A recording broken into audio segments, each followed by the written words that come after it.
दोस्तों, शंभू बॉर्डर पर जब हरियाणा पुलिस ने आंसू गैस के गोलों का इस्तेमाल किया, रबर बुलेट का इस्तेमाल किया तो कई किसान जख्मी हो गए। किसानों के चोट की तस्वीरें देखकर देश में 3 तरह का रिएक्शन देखने को मिला। पहला रिएक्शन था सरकार समर्थक ट्रोल आर्मी का, जिसको ऐसी तस्वीरें देखकर मजा आ गया। कई लोगों ने सोशल मीडिया पर पोस्ट किया कि और अच्छे से सबक सिखाना चाहिए था। दूसरा रिएक्शन था देश के समझदार वर्ग का, जिसको किसानों की चोट सीधे दिल पर लगी और उन्होंने सवाल उठाया कि क्या अपने ही देश में किसानों के साथ ऐसा व्यवहार करना चाहिए। और उन लोगों में भारत रत्न एमएस स्वामीनाथन की बेटी भी हैं, जिन्होंने कहा कि किसान है, क्रिमिनल नहीं है, सरकार को इस तरह का व्यवहार नहीं करना चाहिए। जब इस तरह की तस्वीरें शंभू बॉर्डर से सामने आई तो जिस नेता को सबसे ज्यादा याद किया गया उसका नाम है जयंत चौधरी, क्योंकि जयंत चौधरी चौधरी चरण सिंह के खानदान से हैं। चौधरी चरण सिंह के राजनीतिक वारिस हैं, किसानों की राजनीति करते आए हैं। कई लोगों ने सवाल उठाया कि इन तस्वीरों पर जयंत चौधरी खामोश क्यों हैं। तो दोस्तों, जयंत चौधरी पूरी तरह खामोश नहीं है। उन्होंने अपनी टीम को एक ऑर्डर दिया, और क्या ऑर्डर दिया वो आगे आपको दिखाएंगे। पहले आपको दिखाते हैं कि जयंत चौधरी को लेकर क्या कहते हैं उनके समर्थक। चंचल चौधरी जो आरएलडी की समर्थक रही है, वो कहती हैं कि अपने लोगों के लिए एक ट्वीट तक नहीं कर सकते जयंत चौधरी, तो किसानों की ठेकेदारी भी मत लेना अब कभी।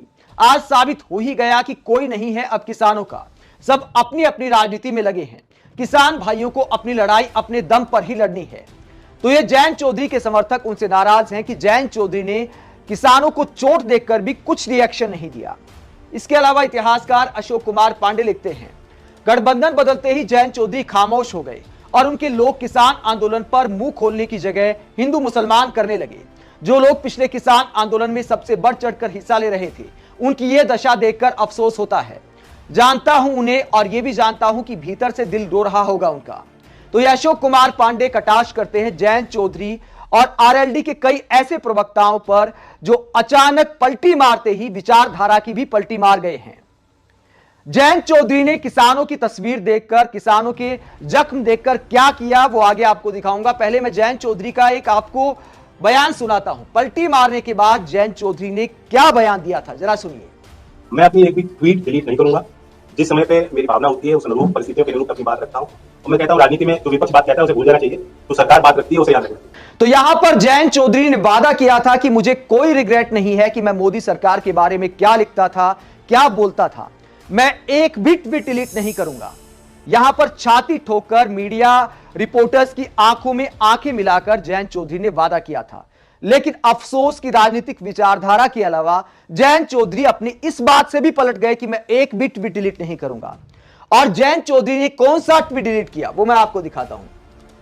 जयंत चौधरी का ये ट्वीट देखिए, डिलीट कर दिया गया है। मतलब इस बात से भी पलट गए जयंत। जाट समाज की तरफ से इसको रीट्वीट किया गया था कि आज स्वर्ग में बैठे चौधरी चरण सिंह जी का खून खोल उठा होगा जब उनके पोते ने सदन के अंदर उनकी तुलना किसानों पर अत्याचार करने वाले नरेंद्र मोदी से की। जयंत चौधरी को क्यों शर्म आई और आखिरकार ये ट्वीट क्यों डिलीट करना पड़ा, वो ट्वीट मैं आपको दिखाता हूं। ये देखिए, ये ट्वीट था जिसमें जयंत चौधरी ने लिखा था, ये पिछले किसान आंदोलन की तस्वीर है जब एक किसान जख्मी हो गया था। और ये तस्वीर पोस्ट करते हुए मैंने इसको ब्लैक एंड व्हाइट कर दिया है यूट्यूब पॉलिसी की वजह से। ये खून के धब्बे हैं किसान के शरीर पर। तो ये तस्वीर पोस्ट करते हुए जयंत चौधरी ने लिखा था कि ऐसे दृश्य देख खून खोल उठता है। भाजपा में अगर कोई भी किसान की औलाद है तो आज लात मारकर बाहर आ जाए। तो ये वाला ट्वीट जयंत चौधरी ने डिलीट कर दिया। अब शर्म आई होगी कि किसान जख्मी हो रहे हैं तो क्या मुंह दिखाऊं। और यह कहा था कि भाजपा में अगर कोई किसान की औलाद है तो आज लात मारकर बाहर आ जाए। आज की डेट में भी किसान जख्मी हो रहे हैं तो जयंत चौधरी भाजपा के साथ चले गए हैं। मतलब लात मारकर बाहर आने की बात कर रहे थे दूसरे नेताओं को, आज खुद भाजपा के साथ चले गए हैं। तो शायद जयंत चौधरी को शर्म आ गई और ट्वीट डिलीट ना करने के वादे से भी मुकर गए। इस बात पर भी पलटी मार गए जयंत चौधरी। आप जयंत चौधरी जैसे किसान नेताओं के हालात को लेकर क्या सोचते हैं कि देश का किसान एक तरफ सड़क पर है, लेकिन जयंत चौधरी एकदम खामोश हैं। बस इतना बोला होगा अपनी टीम को कि ऐसे ट्वीट डिलीट मार दो जिससे मुझे शर्मसार ना होना पड़े। आप जयंत चौधरी के इस तरह के ट्वीट डिलीट करने को लेकर क्या सोचते हैं कि क्या जयंत चौधरी अब किसान नेता भी नहीं रहे? कमेंट बॉक्स में अपनी राय जरूर दें। अगर आप हमारी पत्रकारिता को पसंद करते हैं तो थैंक्स के ऑप्शन का इस्तेमाल करें, वीडियो को लाइक करें, चैनल को सब्सक्राइब करें। नमस्कार।